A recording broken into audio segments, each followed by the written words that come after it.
नमस्कार दोस्तों, स्वागत है एक बार फिर से आपका आपके अपने YouTube channel M with Rakesh में। आज 9 मार्च 2019 है और आज के जो मुख्य करंट अफेयर्स है वो हम डिस्कस करेंगे। तो चलिए शुरू करते हैं आज के थॉट से। आज का सुविचार है, सफलता पाने के लिए हमें पहले विश्वास करना होगा कि हम कर सकते हैं। यानी कि हमें सक्सेस तभी मिल सकती है जब हम खुद पर ये विश्वास कर लें कि हम इस चीज़ को कर सकते हैं या हम इस मुकाम को हासिल कर सकते हैं। तो इस विश्वास के साथ हम लगे रहेंगे अपने लक्ष्य की तरफ। तो देखते हैं इसी क्रम में आज का पहला क्वेश्चन। सबसे पहले प्रश्न आता है, कल जो हमने अंतर्राष्ट्रीय महिला दिवस मनाया था उसका विषय क्या था? थीम नहीं है, सॉरी, इसका विषय क्या था? विषय पूछा है, क्या है था? तो ऑप्शन आपके सामने है, इक्वलिटी ऑफ वुमेन्स, या equality for women is necessary, think equal, build smart, innovate for change, या empower rural women and poverty and hunger. क्या था इसका विषय? तो इस महिला दिवस का विषय था think equal, build smart. Option 3 जो है वो इसका सही जवाब है। Think equal, build smart, innovate for change. देखिए 8 मार्च को पूरी दुनिया भर में अंतर्राष्ट्रीय महिला दिवस मनाया जाता है और यह महिलाओं की सामाजिक, आर्थिक और सांस्कृतिक राजनीतिक उपलब्धियों का जश्न मनाने के लिए एक वैश्विक दिवस के रूप में इसे देखा जाता है। इसके साथ साथ ये तो इसका विषय था कि think equal, build smart, innovate for change, जबकि इसकी थीम जो थी, इस कैंपेन 2019 की जो थीम थी वो थी balance for better. Balance for better, याद रखिएगा, बैलेंस फॉर बेटर, ये इसकी थीम थी। और इसका विषय आपको बता ही दिया, think equal, build smart, innovate for change, ये इसका विषय था। चलिए अगला प्रश्न लेते हैं। अगला प्रश्न है, केंद्रीय मंत्रिमंडल ने भारत और किस देश के बीच कैंसर अनुसंधान समझौता ज्ञापन MOU को मंजूरी दी? यानी कि जो केंद्रीय मंत्रिमंडल है भारत का, उसने कौन से देश के साथ जो कैंसर अनुसंधान है उस पर समझौता करने के लिए, उस पर अपने टेक्नोलॉजी का आदान प्रदान करने के लिए किस देश के साथ समझौता ज्ञापन को मंजूरी दी? जापान, ब्रिटेन, रूस या इराक? कौन से देश के साथ समझौता ज्ञापन किया, MOU किया भारत ने? तो भारत ने यह ब्रिटेन के साथ किया। ऑप्शन 2 राइट आंसर है, ब्रिटेन के साथ समझौता ज्ञापन किया गया, जिसमें जो कैंसर शोध है उस पर अपनी पहल को भारत और ब्रिटेन के बीच अपनी मंजूरी दे दी। इस समझौता ज्ञापन पर 14 नवंबर 2018 को ये हस्ताक्षर किए थे। देखिए 14 नवंबर को इस पर हस्ताक्षर किए थे, अब इसको मंजूरी दे दी है।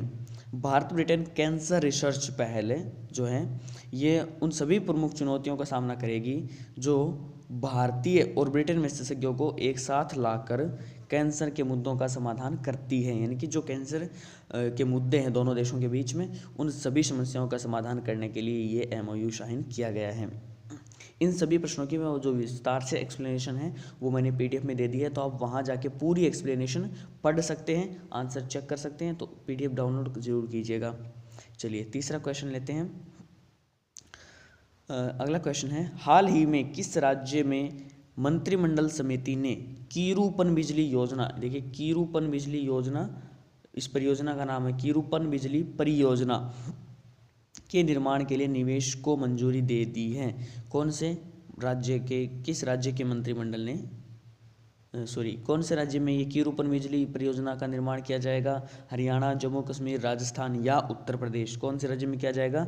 तो सही जवाब जो होगा वो है इसका जम्मू कश्मीर। जी हाँ, जम्मू कश्मीर में जो मंत्रिमंडलीय समिति है उसने कीरू पनबिजली परियोजना, इसको ये परियोजना होगी 624 मेगावाट की, 624 मेगावाट की परियोजना है, इसके निवेश को मंजूरी दे दी है। और ये जम्मू कश्मीर के किश्तवाड़ ज़िले में चिनाब नदी पर स्थित है। देखिए पनबिजली है तो नदी के किनारे स्थित की जाएगी, तो चिनाब नदी पर जम्मू कश्मीर के किश्तवाड़ ज़िले पर स्थित है। और इसकी जो अनुमानित लागत वो बताई जा रही है 4,287.59 करोड़ रुपए। 4,287.59 करोड़ रुपए की लागत आएगी इस पनबिजली परियोजना में। और इसको एक अलग नाम दिया गया है, रन फॉर रिवर योजना, यानी कि एक योजना run for river, ROR, run for river परियोजना के नाम से इसको परिकल्पित किया गया है, जिसे सिंधु जो जल संधि थी 1960 उसकी आवश्यकता के अनुरूप इसको बनाया गया है। इसलिए अब इसको निवेश के लिए, इस निर्माण में निवेश के लिए केंद्र सरकार ने मंजूरी दे दी है। अगला प्रश्न लेते हैं।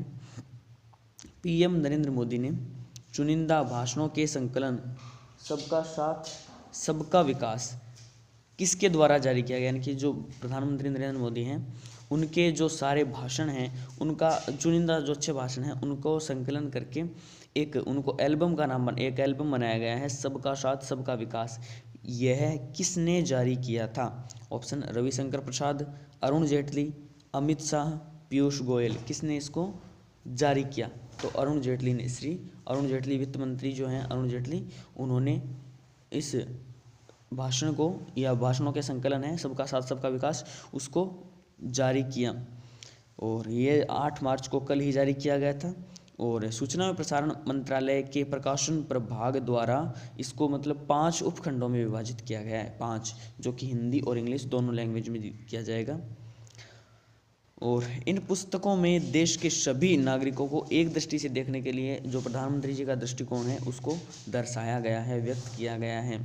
चलिए अगला प्रश्न लेते हैं। 7 मार्च 2019 को सुरेश प्रभु द्वारा जारी पुस्तक का शीर्षक क्या है? सुरेश प्रभु ने 7 मार्च 2019 को एक पुस्तक जारी की है, उसका शीर्षक क्या है? जो 2018 के दौरान नागरिक उड्डयन क्षेत्र में की गई उपलब्धियों पर प्रकाश डालती है। जो नागरिक उड्डयन क्षेत्र है उसमें की गई उपलब्धियां हैं भारत की, उन पर प्रकाश डालती है। कौन सी है वो पुस्तक? ऑप्शन आपके सामने, cruising new Heights, flying for all, wonder wings, teaching the sky with glory या इनक्रेडिबल एविएशन। कौन सी पुस्तक है वो? तो वो पुस्तक जिसका नाम है वो है cruising new Heights, flying for all. Cruising new Heights, flying for all. इसको 7 मार्च 2019 को coffee table book cruising new Heights flying for all जारी की गई। यह 2018 के दौरान जितने भी भारत की नागरिक उड्डयन में जो क्षेत्र में उपलब्धियां हैं उन सभी को प्रकाश डालती है।